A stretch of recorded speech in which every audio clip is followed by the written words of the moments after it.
normes de l'Union européenne. Merci beaucoup. Je donne la parole à Monsieur Gollnisch.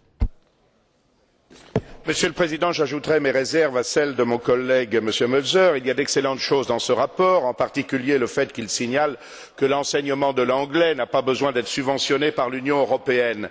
Il y a une position extrêmement ambitieuse qui veut faire de toutes les langues minoritaires une soixantaine des langues officielles, mais un peu au détriment des langues nationales, des 21 langues nationales de l'Union, dont certaines sont déjà un peu des langues extrêmement menacées. Le letton, le lituanien, l'estonien, le magyare, le slovène ne sont pas des langues de communication internationale, et même la situation de l'italien, de l'allemand ou du français présente quelque inquiétude. Il est assez paradoxal que le rapport propose de faire des économies sur le fait que ces langues officielles de l'Union européenne ne soient plus nécessairement considérées comme langues de travail dans toutes les délégations, et ceci pour dégager des crédits afin des langues régionales. Nous avons eu hier l'exemple un peu regrettable d'un chef d'État, d'un État récemment promu à une indépendance totale, qui a cru devoir, plutôt que de s'exprimer dans sa langue maternelle, s'exprimer en anglais alors qu'il avait été étudiant à Strasbourg. Je trouve que cela augure assez mal de l'évolution